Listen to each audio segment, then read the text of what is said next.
હવે આપ અમરેલી જિલ્લાનો સમાચાર પત્ર સાંભળશો, જેના લેખક છે હરેશ ટાંક. રાજ્યના અન્ય જિલ્લાઓની જેમ અમરેલીમાં પણ મહત્તમ તાપમાન હાલ 40 ડિગ્રી સેલ્સિયસને પાર પહોંચ્યું છે. તેના કારણે લોકો બપોરે બિનજરૂરી બહાર જવાનું ટાળી રહ્યા છે, તેમજ ગરમીમાંથી રાહત મેળવવા શેરડીના રસ સહિતના પીણાનો સહારો લઈ રહ્યા છે. દરમિયાન હવામાન વિભાગે આજથી 2 દિવસ અમરેલીમાં ગરમીનું ઓરેન્જ એલર્ટ જાહેર કર્યું.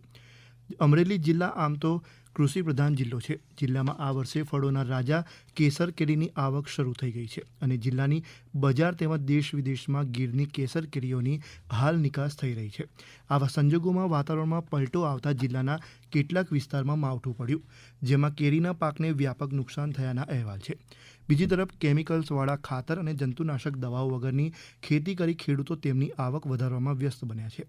અમરેલીમાં પ્રાકૃતિક ખેતીનો વ્યાપ દિવસે ને દિવસે વધી રહ્યો છે. રાસાયણિક ખાતર અને જંતુનાશક મુક્ત પ્રાકૃતિક ખેત પદ્ધતિને રાજ્યમાં પ્રોત્સાહન અપાઈ રહ્યું છે. રાજ્યપાલ આચાર્ય દેવવ્રતના માર્ગદર્શનમાં સમગ્ર રાજ્યમાં ખેડૂતોને પ્રાકૃતિક ખેતી સાથે જોડવામાં આવી રહ્યા છે. પ્રાકૃતિક ખેતી થકી ખેડૂતો દ્વારા ઉગાડવામાં આવતા અનાજ, શાકભાજી અને ફળની ભારે માંગ વધી છે. જિલ્લામાં ગત એક વર્ષમાં 67,01,176 રૂપિયાની આવક થઈ.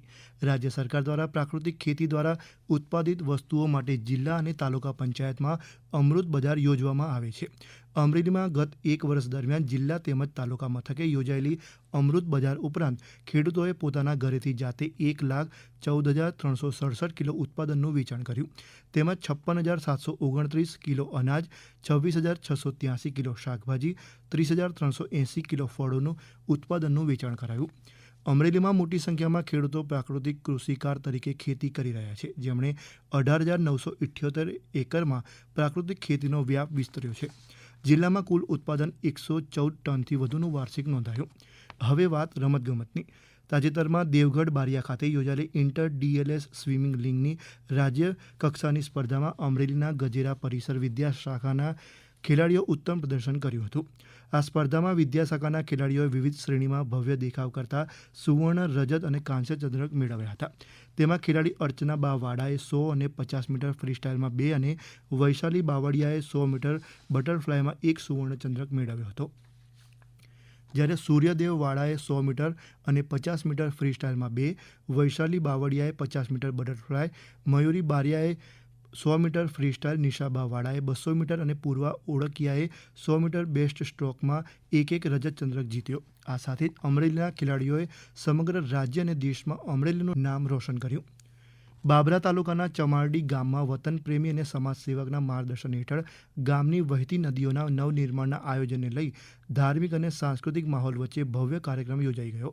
ફાર્મ હાઉસ ખાતે યોજાયેલા કાર્યક્રમમાં અનેક સાધુ સંતો પણ ઉપસ્થિત રહ્યા હતા. આ પ્રસંગે ચમારડી સ્થિત વસ્તરપરા પરિવારના કુળદેવી માતાજીના મઢથી ફાર્મ હાઉસ સુધી ભવ્ય શોભાયાત્રા યોજાઈ હતી. ઢોલ નગારા અને વાજતે ગાજતે યોજાયેલી શોભાયાત્રામાં ગામના લોકો જોડાયા હતા. આ કાર્યક્રમ દરમિયાન રાત્રે લોકડાયરામાં સંતવાણી કલાકાર તથા લોક સાહિત્યકારે પોતાની કળા રજૂ કરી. જિલ્લા માટે ગર્વની બાબત એ છે કે રાજ્યની તમામ ઔદ્યોગિક તાલીમ સંસ્થાઓ ITI પૈકી અમરેલીની ઔદ્યોગિક તાલીમ સંસ્થાને રાજ્ય કક્ષાએ તૃતીય શ્રેષ્ઠ ITI તરીકે સન્માનિત કરવામાં આવી.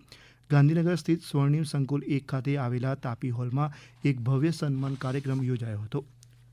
હમણાં જ આપ અમરેલી જિલ્લાનો સમાચાર પત્ર સાંભળી રહ્યા હતા, જેના લેખક હતા હરેશ ટાંક.